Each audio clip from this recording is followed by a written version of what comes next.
Big boss ಮಾಜಿ ಸ್ಪರ್ಧಿ ರಜತ್ ಅವರು ನಿನ್ನೆ ಧರ್ಮಸ್ಥಳಕ್ಕೆ ಹೋದಂಥ ಸಂದರ್ಭದಲ್ಲಿ ಯೂಟ್ಯೂಬರ್ಸ್ಗಳ ಮೇಲೆ ಹಲ್ಲೆ ಆಗಿದ್ದಂತಹ ಒಂದು ಘಟನೆ ಈಗ ಸಾಕಷ್ಟು ಸಂಚಲನವನ್ನು ಮೂಡಿಸಿರ್ತಕ್ಕಂಥದ್ದು. ಸ್ಥಳದಲ್ಲಿ ಕೂಡ ರಜತ್ ಇದ್ರು. ಸೊ ಇವರು ಹೋದಂಥ ಸಂದರ್ಭದಲ್ಲಿ ಎಕ್ಸಾಕ್ಟ್ ಆಗಿ ಏನಾಯಿತು, ಯಾವ ಕಾರಣಕ್ಕೆ ಅಲ್ಲಿರುವಂಥವರೆಲ್ಲ ಹಲ್ಲೆ ಮಾಡಿದ್ರು, ಹಾಗಾದರೆ ಅವರು ನಿಜವಾಗ್ಲೂ ಇದೆಲ್ಲವೂ ಕೂಡ ಒಂದು ಪ್ರೀ ಪ್ಲ್ಯಾನ್ ಆಗಿತ್ತಾ?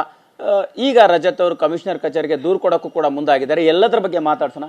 ರಜತ್, ನಿನ್ನೆ ನೀವು ಎಷ್ಟೊತ್ತಿಗೆ ಎಕ್ಸಾಕ್ಟ್ ಆಗಿ ಅಲ್ಲಿ ಸ್ಥಳನ ತಲುಪಿದ್ರಿ ಅನ್ನುವಂಥದ್ದು, ಮತ್ತೆ ಹೇಗೆ ಪ್ಲಾನ್ ಮಾಡ್ಕೊಂಡಿದ್ರಿ? ನಿನ್ನೆ ಹೋಗುವಂಥದ್ದೇ ಯಾಕೆ ಪ್ಲಾನ್ ಆಯ್ತು? ಈಗ ಅಲ್ಲಿ ಉತ್ಕಲನ ಕಾರ್ಯ ಕೂಡ ನಡೀತಾ ಇದೆ, ತನಿಖೆ ಕೂಡ ನಡೀತಾ ಇದೆ. ಈ ಸಂದರ್ಭದಲ್ಲಿ ಹೋಗುವಂಥದ್ದು ಪ್ಲಾನ್ ಹೆಂಗಾಯ್ತು ಅಂತ?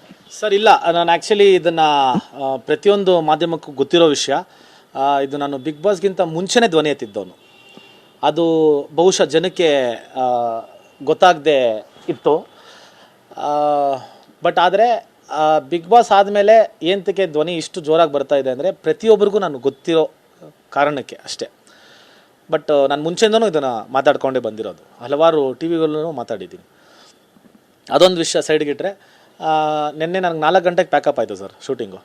ಅದಾದಮೇಲೆ ಬಂದೆ, ಸ್ನಾನ ಮಾಡಿಕೊಂಡು ನಿನ್ನೆ ಫ್ರೀ ಇದ್ದೆ ನಾನು ಕಂಪ್ಲೀಟ್ ದಿವಸ. ಆಯಿತು, ಹೋಗ್ಬಿಡೋಣ, ಇವತ್ತು ಫ್ರೀ ಇದೀವಲ್ಲ, ಹೋಗಿ ಮಾತಾಡ್ಸ್ಕೊಂಬಂದ್ಬಿಡೋಣ ಗಿರೀಶ್ ಸರ್ನ ಆಮೇಲೆ ಮಹೇಶ್ ಸರ್ನ ಅಂತ ಆಯಿತು. ಆಮೇಲೆ ನನ್ನ ಫ್ರೆಂಡ್ಸಿಗೆ ಫೋನ್ ಮಾಡಿದೆ, ಪಾಪ ಪಟ್ಟ ಅಂತೆಲ್ಲ ಬಂದರು.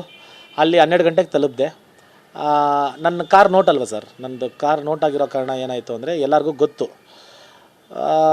12 ಗಂಟೆಗೆ ಹೋಗಿದ್ದು ಎಲ್ಲ ನೋಡಿದ್ದಾರೆ. ಬಟ್ ನಾವು ಗಿರೀಶ್ ಸರ್ ಮನೆಗೆ ಹೋಗಬೇಕು ಅಂದಾಗ ಆ SIT ತನಿಖೆ ಆಗ್ತಿದೆಯಲ್ಲ, ಅದೇ ರೂಟಲ್ಲಿ ಹೋಗ್ಬೇಕು ನಾವು.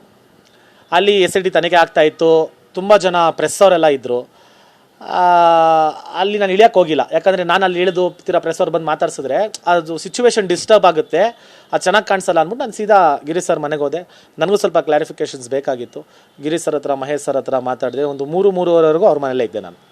ಎಲ್ಲ ಮಾತುಕತೆ ಎಲ್ಲ ಆಯಿತು. ಸರ್, ಎಲ್ಲ ಮುಗಿದ ಮೇಲೆ ಏನಾಯಿತು, ನಾನು ಅಲ್ಲಿಂದ ಬಂದೆ, ಇವ್ರ ಮನೆಗೆ ಹೋದೆ, ಯಾರು ಸೌಜನ್ಯ ಅವ್ರ ತಾಯಿ ಮನೆಗೆ ಹೋದೆ.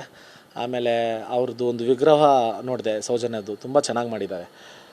ಅದನ್ನು ನೋಡಿ ಒಂದು ದೇವಿನೇ ಕೂತಿರೋ ಥರ ಅನ್ನಿಸ್ತು ಸರ್. ನನಗೆ ತುಂಬ ಖುಷಿ ಆಯಿತು ಅದನ್ನು ನೋಡಿ. ಅವ್ರ ಅಮ್ಮನ ಹತ್ರ ಮಾತಾಡಿ, ಸರ್ ಅವರಮ್ಮ ಇವಾಗಲೂ ಕಣ್ಣಲ್ಲಿ ನೀರು ಹಾಕೊಂತಾರೆ ಸರ್. ಮೊನ್ನೆ ಸತ್ತಿರೋ ಥರ ಹುಡುಗಿ, 13 ವರ್ಷ ಆಗಿದೆ. ಮತ್ತು ಆ ವಿಷಯ ಎಷ್ಟು ಇಂಪ್ಯಾಕ್ಟ್ ಆಗಿರ್ಬೇಕು ಅವ್ರ ತಾಯಿಗೆ. ಯಾರು ಇದ್ರ ಬಗ್ಗೆ ಧ್ವನಿ ಎತ್ತಂಗಿಲ್ವಾ? ಹಂಗಂದರೆ ಏನು ಮಾತಾಡೋಂಗೆ ಇಲ್ವಾ ಸರ್? ಇವಾಗ ಅವ್ರ ಮನೆಯಲ್ಲಿ ಅಕ್ಕ ತಂಗಿರಿ ಈ ಥರ ಆಗಿದ್ರೆ ಈ ಥರ ಮಾತಾಡ್ತಾ ಇದ್ರಾ? ಅವ್ರಿಗೆ ಇಷ್ಟು ಬ್ರೂಟಲಿ ರೇಪೆಂಡ್ ಮರ್ಡರ್ ಆಗಿದ್ದರೆ ಅವ್ರು ಮಾತಾಡ್ತಾ ಇದ್ರಾ? ಸರ್, ಮಾತಾಡ್ತಾ ಇರೋದೊಂದು ಹೆಂಗಸು ಸರ್. ಕರಾವಳಿ ವಿಷಯ ತೊಗೊಂಬರ್ತಾ ಇದ್ದಾರೆ, ಮಂಡ್ಯ ವಿಷಯಕ್ಕೆ ತೊಗೊತಾ ಇದ್ದಾರೆ, ಎಲ್ಲಿಗೆ ತೊಗೊತಾ ಇದ್ದಾರೆ? ನಾನು ಆ ವಿಷಯದ ಬಗ್ಗೆ ಏನಕ್ಕೆ ಮಾತಾಡೋದು ಬೇಡ ಅಂತ ಹೇಳಿದೆ ಅಂದರೆ, ಇದು ಡೈವರ್ಟ್ ಆಗಿಬಿಡುತ್ತೆ ಸರ್ ಟಾಪಿಕ್ಕು. ಮಂಡ್ಯ ಕರಾವಳಿಗೆ ಬಂದ್ಬಿಡುತ್ತೆ ಸರ್. ನಾವು ಯಾವತ್ತೂ ಹೇಳಿಲ್ಲ ನಾವು ಮಂಡ್ಯದವ್ರನ್ನ ಕರ್ಕೊಂಬರ್ತೀವಿ, ನಮ್ಗೆ ಗೊತ್ತು ನಿಮ್ಗೆ ಗೊತ್ತಿಲ್ಲ ಅಂತ. ಬಟ್ ಆದರೆ ಅವ್ರಿಗೆ ಗೊತ್ತಿಲ್ಲ ಅನ್ಸುತ್ತೆ ಬಹುಶಃ. ನಾನು ಕರಾವಳಿಗೆ ಹೋಗಿದ್ದೀನಿ, ಅಲ್ಲಿ ಆ ಜನರು ಕೊಟ್ಟಿರೋ ಪ್ರೀತಿ ನಾನು ತೊಗೊಂಡಿದ್ದೀನಿ. ಅಲ್ಲಿ ದೊಡ್ಡವ್ರ ಪರಿಚಯ ನನಗೆ. ಅವ್ರ ಮನೇಲಿ 2-3 ದಿವಸ ಇದ್ದಿದ್ದೀನಿ ನಾನು. ಅವರು ಊಟನ ತಿಂದಿದ್ದೀನಿ. ಆಮೇಲೆ ಆ ಟ್ರೆಡಿಷನ್ ನೋಡಿದ್ದೀನಿ. ನಂಗೆ ತುಂಬ ಇಷ್ಟ ಆ ಊರು. ಅಣ್ಣ ತಮ್ಮದ್ರು ಇದ್ದಂಗೆ ಇದ್ದೀವಿ. ಇವಾಗ ಮಂಡ್ಯ ಕರಾವಳಿ ಅಂದಾಗ ನಾವೆಲ್ಲ ಕರ್ನಾಟಕರು ಸರ್, ಕರ್ನಾಟಕದಲ್ಲಿ ಇದ್ದೀವಿ. ಇದನ್ನು ಬೇರೆ ಥರ ತಿರ್ಸೋಕ್ಕೆ ಟ್ರೈ ಮಾಡ್ತಾ ಇದ್ದಾರೆ, ಅದು ತುಂಬ ತಪ್ಪು. ಎಸ್.